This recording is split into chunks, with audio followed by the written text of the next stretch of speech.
one of my favorite projects has been the Citizen Father Project with low-income unmarried fathers. You know, I'm in a whole different world. I'm this upper middle class, white, academic professional, and these guys are, you know, some of them have been homeless at times, some of them have been in prison. And they're very gritty. They're not necessarily, you know, the suburban groups that you worked with. No.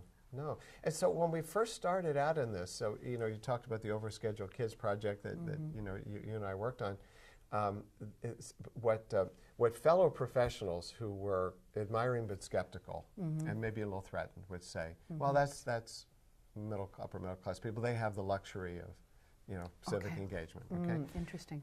And we said, well, the Diabetes Project is with, yeah, well, okay, the American, you know, maybe, but so the largely African American, now it's quite racially diverse, that group of men, just rich. Inner city, that was a litmus test about whether this model of engagement could work, because that was the group that everyone's, like if you worked with inner city African American women, well, women, the heartbeat of the community. So these are men, many of whom have been cut off from their families, and how we're reconnecting with their families. And very complex lives. It was one of the most powerful talks that I engaged with, in fact, in your class. I took one of your courses.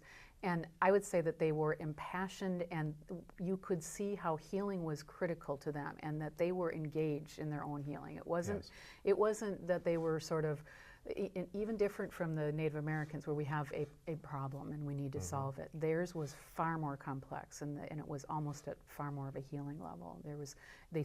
All of them just seemed so present to the work that they were doing in this. Yeah, and let me describe it a little bit, because this is some of what I've learned in the last 5 to 7 years about the citizen professional work, that it takes off best when there is an institutional base that can give it continuity. And so the Father Project in South Minneapolis, innovative service project for low-income unmarried fathers who want to reconnect with their children. Some are referred by the courts, some self-referred. At that time, serving about 200 men a year, helping them learn parenting skills, learn to communicate respectfully with the mother of their child, getting right with child support, sometimes legal help, GED help, job help. And I was approached by Andrew Freeberg, who was the founder of that program. Now it's under Goodwill Easter Seals, because he had heard about my citizen professional work. And he and I, when we had coffee, he said that a number of the men who were successful graduates of the program, and they have like 14 steps they go through, to finish, right? They don't want to leave. It's a community in itself. They hang around. They show up at the picnics, and they were looking for ways to engage these men more. And what they're thinking of is maybe an advisory board. And I said, don't do that. Don't do that. I know how you feel about advisory boards. The same way I do. They can be okay, but it's not the same thing.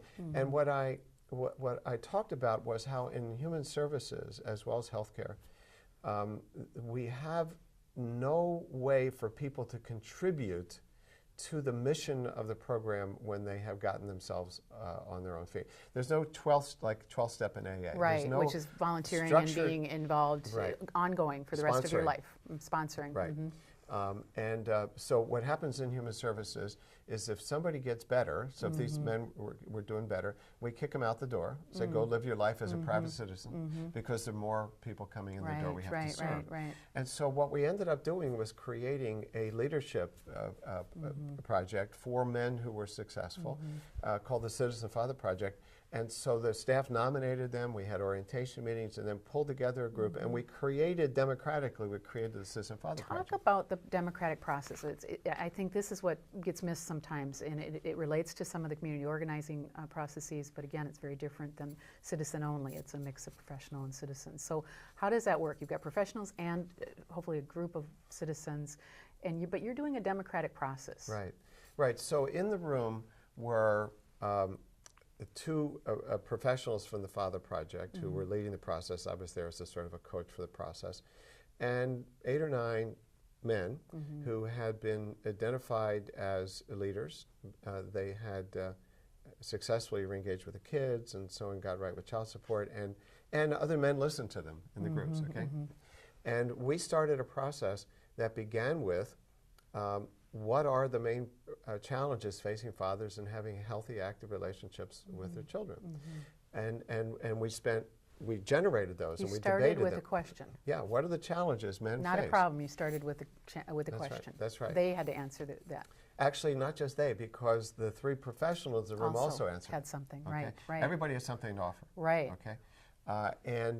Then we went through. We started to pin down some of those barriers. You know, like what were some of the personal barriers that men experienced? What were the institutional barriers? And then Then a key one is that what do fathers have to offer one another to overcome these? And these are a bunch of men, fathers, that, that he struggled. But men aren't always terribly effusive about what they can share with each other. How did that go? Oh, they were quite effusive at this point. Because we weren't talking about just, sort of sitting down and, personal share. I mean, what could people say? Had absolutely no trouble with And so really what you're doing there is then you're engaging them as leaders. You're saying, you're giving them, or they're accepting, maybe is a better way of saying it. No, we're activating. You'd like the word activating, okay? Through a series of questions, each meeting formulated around a question, and then what we do is we review what we went over last time, and we debate and we discuss and that terminology. Get to the debate piece, because this is a fascinating piece to me, and I've seen a number of initiatives, and I think the reason process is so important is because sometimes you're going to get to these periods where there's debate, and it's really strong debate, or there's even some tensions, and the process in that case seems to me is one of the few things that keeps a group together. Once they transition, once they get through that, which can be difficult, then they tend to be a much stronger group. But a lot of groups will fall apart at that point. Yeah, and you build up towards that point. So I remember when we discussed our community action, our public action, and a decision was that outreach presentations was going to be a big part of this. And then we began to develop the criteria for what would be effective public outreach through presentations. And we talked about that what we say, somebody proposed, should appeal to mothers. That mothers, women, should say, wow. Which is what I did. Right. Well, there were some men in the group who had some unresolved feelings about the baby mamas. Well, that's great. I mean, this is wonderful. So then how did that work out? I mean, I'm sure they did. Yeah. Baby mamas aren't always nice, and maybe dads are holding grudges, whatever it is. Right. And there was one man in the group at that time who, at that point, did not have access to his children because the mother was cutting her. And he was trying to decide whether to go back to court. So he was in a lot of pain. And he struggled with that criterion. I'm sure. And the other men talked about it, and understood. And ultimately, he had been a high school athlete, very prominent one. And he ultimately said, "Okay, there's no I in team. I accept it." I love it. Yeah, I love that. Okay, so we went forward. So it was a negotiated agreement, and this is very different than dealing with cultural issues or personal issues as an individual. And this is, I'm becoming more and more sensitive. The individual approach would say, I don't feel good about that because my situation, I'm not liking my baby, the mother of my child, and I think she is, and maybe other women are, and therefore I'm not going there. Right. Right. That's the difference. This is a huge difference. Because we're going to do something together. Right. And the other thing is that a group could, in some groups, you let somebody hijack what the group can do because they're not comfortable. Right. And that wasn't going to happen. We had a mission to change the image of manhood and fatherhood in the urban community and beyond. And we knew, that group knew, that unless mothers are supportive of that mission, it's not going to go anywhere. Right. Okay? Right. And so because there was somebody in the group who was struggling, there was compassion and so on, but we were going to move on. Right. That was going to be there. It's valuable knowledge to have. The struggle itself right. is really, it's nuanced, and it gets to the reality. It's not Right. just, isn't this nice? We're going Right. to get along with women, Right, and right. aren't we great? It's far more complex. Yes. So maybe there's true value in that.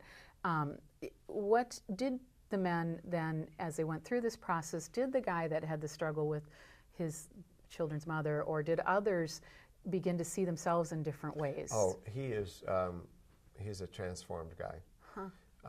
And he has reconnected with his kids. He's in a new relationship that's a very healthy relationship. He ultimately got a job at the Father Project. And this is the case too. It's often the person that's the most resistant yes. that transforms the Yes. most, right? And the other thing that happened there was, and this was about the time they didn't need me anymore as the coach, I moved out. They said, if this is going to continue, there has to be a second generation and a third generation of citizen fathers. So the group together, democratically, came up with the criteria for inviting new men in. And this is where I was helpful as the coach in the process, they decided that they weren't going to create a new hierarchy of the old citizen fathers and the young citizen fathers. It was going to be a flattened hierarchy. Wow. Okay. And that's pretty hard. These guys had some great successes. Yeah. In fact, I still remember a meeting, and this is a good example of the role of a citizen professional, because I remember one of the leaders of the initial generation of citizen fathers, his vision was they would all mentor one-on-one a new guy until he was ready to be an active member of the group. And I, again, this is part of the citizen professional role, and my two professional colleagues were on board with me. I invited the men in the group to revisit our model, our democratic model that worked for us. And why well, these guys were good. Why didn't they get to This is what I've learned, that regular citizens feeling empowered as leaders are apt to reproduce hierarchy in non-democratic approaches unless they understand that's part of the enemy here that we have to get past. Right. Okay? And they did. They got it. Because you become a leader by seeing yourself as equal to the quote-unquote hierarchy. Right. And so you have to treat everybody. And the way you do that is by having a group continually making new decisions. Okay, that's how you get buy-in.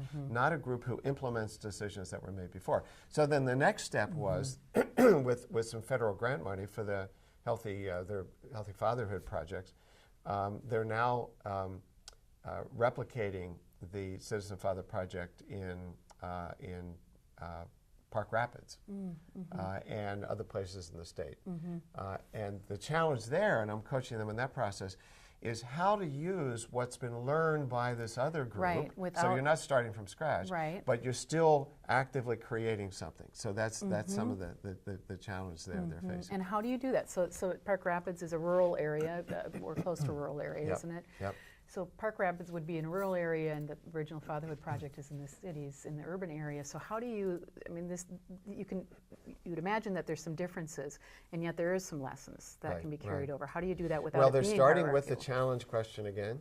They're starting with what are the resources that fathers have that they can share with each other.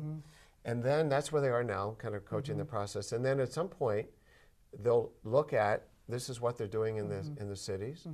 What if But that you don't might start. work What here? you're saying is you don't start out with what's happening. You start out with with asking the group what's happening. You don't say, you don't come in and say this has worked great in Minneapolis, St. Paul. You come in and you say, what's going on here? Yeah. What are the challenges and what are the resources? One of the things I've learned in citizen professional work, you never ask a needs or challenges question without a resources question. Right. Whereas what professionals are used to doing is we do What a do you needs need? assessment, and then we say, well, what resources can we bring from outside of the community to help meet those needs? Which drives me crazy. But it's part of the mindset that we get as professionals. I know.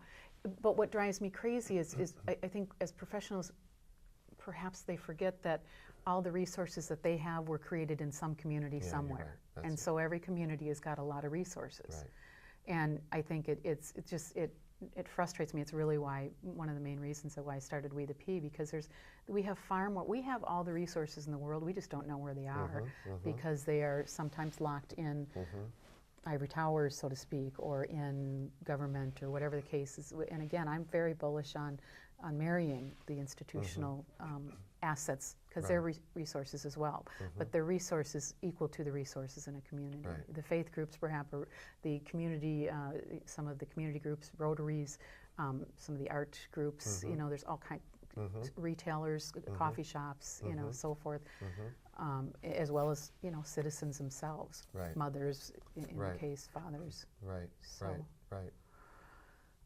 well, it's interesting because a lot of particularly family issues have focused around, and I remember you saying this some years ago, that if you get the mothers involved, things will happen. Women are used to perhaps multitasking and have a real vested interest in solving community problems because they've got children that they're raising. Not that fathers don't, but we just, in our social norms or peer pressures, that's not perceived as the work of fathers. So beyond the Fatherhood Project, and I think perhaps you've dipped your toes in some other work with men, or maybe you haven't, maybe I'm misunderstanding, but it seems to me that that's the one population that has sort of been left behind in some of this. If they've been involved in citizen engagement, it's been around work issues or around political issues, not around family issues. Yes. It's harder to get a group of men engaged around family issues, but if there's a pressure point, so that's one of the one of the terms I use, if there's a pressure point, then everyone, men, women, youth, they will get involved.